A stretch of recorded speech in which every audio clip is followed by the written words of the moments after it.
for some, it's a sad addiction that they get into. Some people, you know, they lose their homes and get themselves in trouble. But I'm not really a gambler.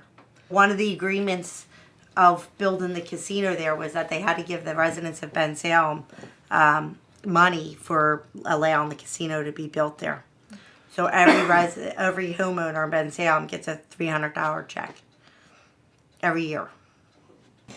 So our mom has a problem spending money at the casino. Gambling problem. I don't know, $100 a month of her own money, $25 a week of her own money, which keeps her entertained. So I think it's a good thing for her too.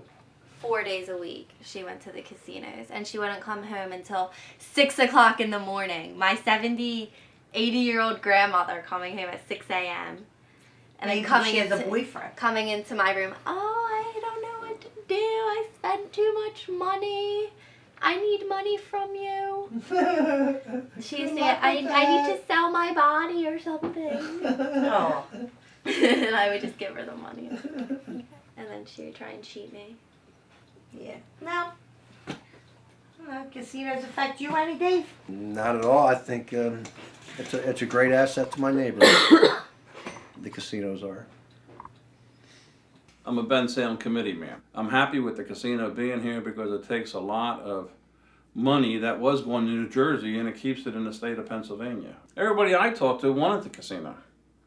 They wanted the improvements that it brought with it. I like that we're getting things done in our own township, which we couldn't afford if we didn't have that check coming in every year. And we're guaranteed that check every year. Whether they open a casino door or they close it. I'm not a gambler.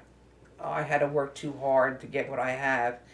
And I think about the men that come home on a Friday night with a paycheck and don't make it home. They go to the casino and spend half their paycheck, and that upsets me.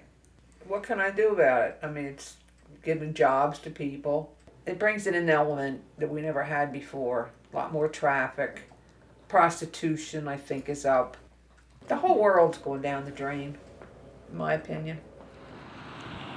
More of it than if it weren't here. Of course there's going to be more of it if it isn't here. I mean, just the fact that it makes it easier. If you had to go to Atlantic City, or if you could walk down 2 blocks and go to a casino, I'm sure more people are tempted to do that. We get 2% or a minimum of $10 million a year. So that added money, and that wasn't all just profit to us. We needed to use that money. We added 19 more police officers. Proactively, we did that before they even opened. I personally never gamble. I've been in this casino to see what it looks like. I've been when they opened the other one. I think I've been in there a total of maybe 4 times. So it's not a personal thing with me to go gambling, which I don't. Just the atmosphere of the casino itself is fun. You don't even have to gamble. You can just walk around, drink with your friends. Yeah. Drinks are free or $1. You basically just tip them. No matter where there's one casino, there's always at least 9 more. They're always filled no matter what time of the day it is. There's someone always going in and out of those doors. It's a revolving door. Once a nice looking casino goes into a neighborhood, the surrounding neighborhood, usually, I mean directly around it, it's going to get better.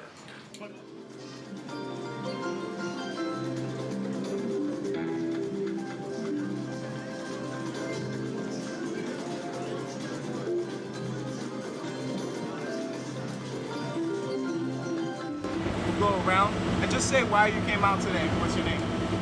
My name's Dan. I feel a little futility here this morning, but I just figure I ain't giving up. Really pissed off that our voices are not being heard, that our rights are being trampled by representatives who are not representing us, but are representing themselves and their crappy, greedy, grasping friends. What Philadelphia teaches us, or has taught me, is that no matter how rough it gets, you keep going stronger and fighting and fighting and fighting, and you win, and you will win. It's obscene that our policymakers are not fighting on behalf of Philadelphia. Steve Wynn, who we're going to see in that room when we get there, is trying to exploit us and is preying on the weaknesses of our city. And so we need to send them a message to get out and to go. For those from the Philadelphia area, you should be aware that before any proposed change in development plans would be considered by this board, the board would hold a hearing in Philadelphia to receive public input on that matter. I'll turn it over to Mr. Nguyen. Thank you. Good morning, Mr. Chairman, members. I don't think I've ever seen a more beautiful capital area than the one today. It was a wonderful surprise. My name is Andrea Grace. Ma'am, would you please sit down? Ma'am, could we please have security remove her from the building, please? Take a short break. We'll take a short break. Take a short break. We'll take a short break. Yes. Can we take a short break? Thank you. You will be escorted out of the building. We will stay afterwards. If you want to talk to us, we're fine to do that.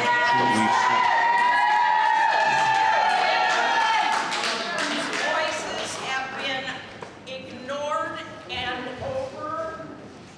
overruled. I speak for the public. I am a citizen. Suggest till after the meeting's over, when they have a break, then you can ask your questions. But please do not disrupt the meeting. Thank you. Proceed. Mr. Nguyen, again, my apologies. Please proceed. I appear here today the board has made it very clear that this hearing today has a very special and limited nature. Our company, Wynn Resorts, has been brought in to join in Philadelphia Entertainment and Foxwood Groups to provide financing. Ma'am, please, we're going to take a break, and could I please talk with the security guards, and we'll take a 5-minute break. Thank you.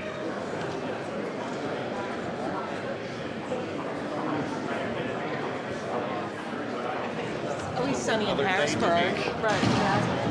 Excuse me, security. Business is not really what you want. You're not sorry, isn't it?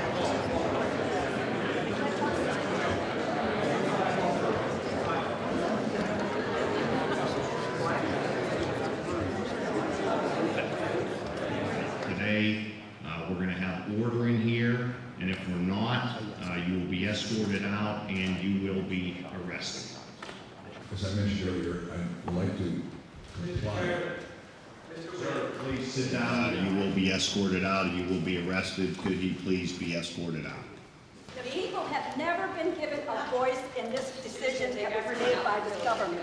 Just because Mr. Nguyen Ma'am, promised you to put can his talk frat all you house in a want, fancy and we're going to package continue does not this make it meeting something after completely you're removed, ridiculous. and we But thank the you for role of being here government today, does. but you will be removed. Don't do that to the kids! Do not take parents away from kids! Please!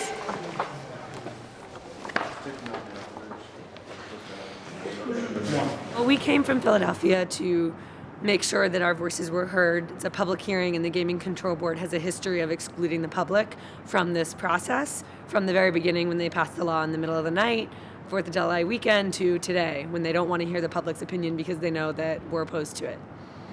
Yes, we're Casino Free Philadelphia, an organization combining many neighborhood organizations and other organizations who are opposed to the siting of casinos in our neighborhoods. I don't want to see any child go through what I went through, having parents who are addicted.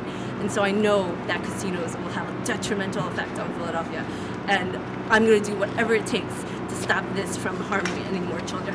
And Steve Viacchi was talking about that up there, actually. He said it's not the casino's fault that people are addicted. Well, regular gaming people, like, you know, you might go and play for, you know, $10, $20. Casinos can't make money off of us. Their livelihood depends on people to be addicted, to have their minds taken away. They rely on people getting sucked in by slot machines, totally losing consciousness. And those are the people that they make money off. People are losing homes. So if you can imagine a whole group of people losing their homes while one person gets bigger and bigger, that's predatory. How many gamblers are problem gamblers? It's a great question. Maybe we should have found an answer to before we authorized 14 casinos in this state. I'm going to throw out a couple stats for you. 30 to 50% of revenues in slots casinos derive from problem and pathological gamblers. Now think about that for a second.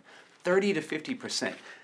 Casinos right now, and this is with many of them not even up and running in Pennsylvania, we bring in $2 billion into this state. If 50% of those revenues are coming from problem gamblers, that's $1 billion of blood money. That's $1 billion of money that is coming from people who are ruining their lives to pay it.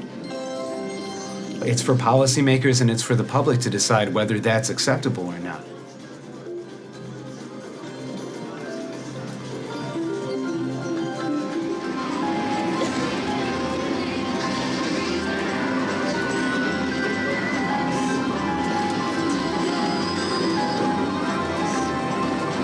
Whoa, those are bumps.